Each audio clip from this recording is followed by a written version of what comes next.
Index universal life. What's an index universal life plan? In short, it is a product to where the ability to grow the value of the plan is tied to a market index. So as the economy does well, the index tied to that does well, growing the value of the plan. The kicker is, in most cases, there's zero risk for loss.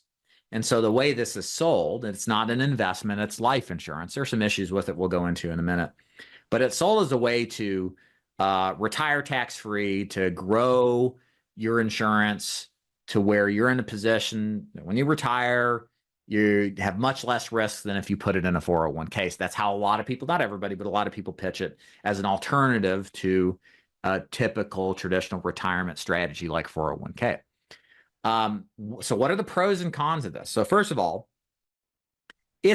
some people sell it in one call. Some people take multiple steps. It does require, typically, not with all companies, but more underwriting than what you would see with other products. So there's a little bit of a slower sales cycle. It's not as slow as annuities, but it is a little bit slower than, say, a final expense product.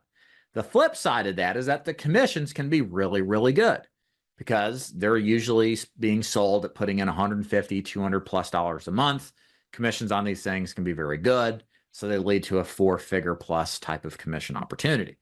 And generally a little bit, I would say possibly a little bit faster than annuities, but then a little slower than final expense. You can sell it over the phone. You can sell it in person. Either way works well. I don't know of many companies that offer wage plus bonus situations with these kind of products. They are a little bit more technical. There's risks of screwing the client. We'll talk about that in a minute. I'll give you my little treatise on universal life products and what I've seen over the years. But it's a legit opportunity. I think there's one thing that's a benefit of IULs is there is a ton of interest in the product organically. Like if I was in the IUL business, I would be on TikTok pumping up IULs and on Instagram pumping up IULs and what they can do and how great they are, because there's just kind of an undercurrent of interest in those products in a lot of different generations. And if you played your cards right, you could get great leads without much of a cost other than editing and the creative side of making the videos. So you do have this trend of interest that you really don't get maybe in Medicare and to some extent ACA different times of the year, but you definitely don't get with final expense. That can definitely play to your advantage. So what is it about IULs I don't like? First of all, I'll give you a little story. So what we ran into early in the 2010s were a lot of universal life products. Now, these were sold back in the 80s when interest rates were like 5 to 7%. But they were sold by agents as whole life insurance at half the cost because you could illustrate, meaning you could design the universal life product to last forever, the life of the client, at a fixed premium, given the interest rates would stay the same. But the interest rates on the policies were a function of what the actual interest rates were in the economy. And they're never fixed, okay? So what happened, so you guys who've been here forever on this earth, what happened in the 90s with interest rates in the 2000s? They became effectively zero over a long enough haul.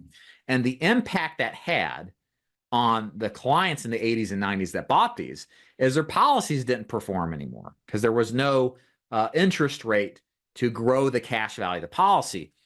The other side is that universal life don't necessarily fix the cost components of the product. And so as the client ages, the cost to insure them goes up.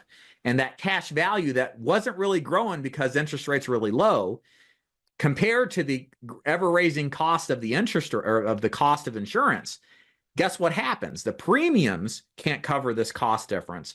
So they started dipping into the cash value, And then what would happen is that these clients that were otherwise assured back when they bought the plan that the policy was certain as a sunrise, guess what happened?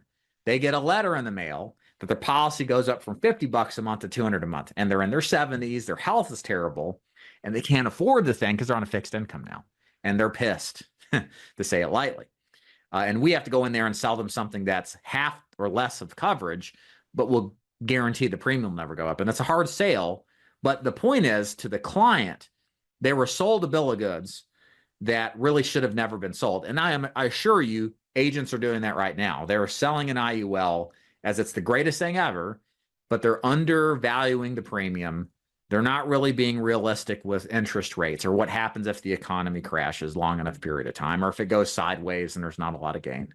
And there are going to be people who really just wanted certainty, maybe that a whole life policy that could provide and peace of mind with some benefit of growth, that never ever got it because they got drawn into this whole rigmarole that IULs and kind of its intrigue has at the present moment.